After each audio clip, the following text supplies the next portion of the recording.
Halaman terakhir. Selalu halaman terakhir.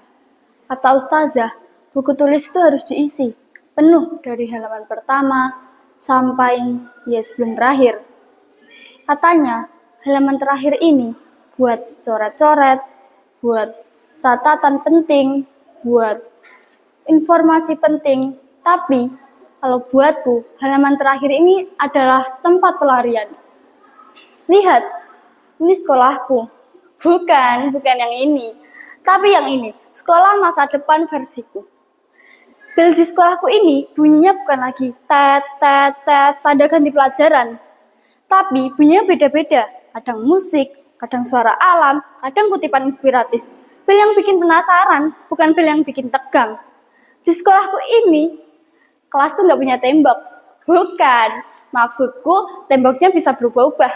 Hari ini kita belajar di dalam ruangan kelas dengan layar interaktif raksasa, dan besok kita belajar di taman sambil menganalisis ekosistem kolam ikan.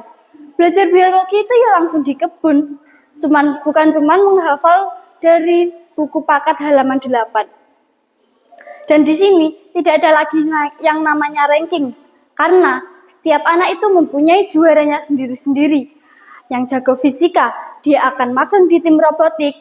Yang jago sejarah, dia akan membuat video dokumenter tentang sejarah Madiun. Yang jago mengaji, suaranya akan menjadi penyejuk di podcast sekolah yang didengar ribuan orang.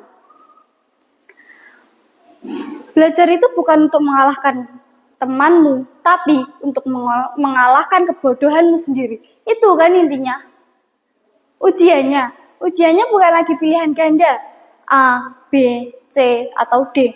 Ujiannya adalah proyek nyata.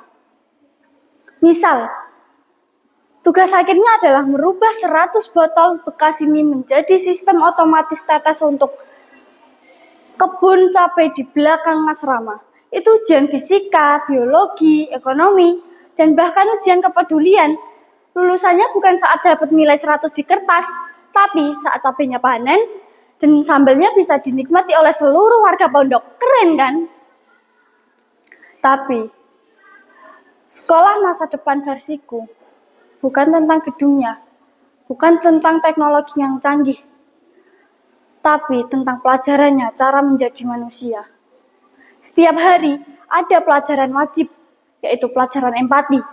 Setengah jam setiap pagi kita tidak buka buku, tapi kita belajar mendengarkan cerita teman kita, belajar memahami kenapa teman kita murung hari ini, belajar meminta maaf saat kita salah, belajar berterima kasih. Karena buat apa kita bisa bikin robot kalau kita tidak bisa memahami perasaan teman sekamar? Buat apa kita hafal semua rumus kalau kita lupa dengan rumus paling dasar, yaitu tolong menolong dalam kebaikan? Kata orang ini cuma mimpi. Cuman gambar di halaman terakhir buku tulis anak kelas 10 yang kurang tidur. Tapi mereka salah. Sekolah masa depan itu bukan gedung. Sekolah masa depan itu bukan kurikulum. Sekolah masa depan adalah kita. Cara kita berpikir, cara kita bertindak. Mungkin besok pagi aku belum bisa bangun sekolah ini, tapi besok pagi aku bisa memulai pelajaran empatiku sendiri. Aku bisa bertanya kepada temanku, kamu kenapa? Aku bisa mengajari adik kelasku yang kesulitan. Aku bisa memulai proyek kecilku sendiri. Karena sekolah masa depan itu bukan dimulai dari gedungnya yang canggih, tapi dimulai dari sini.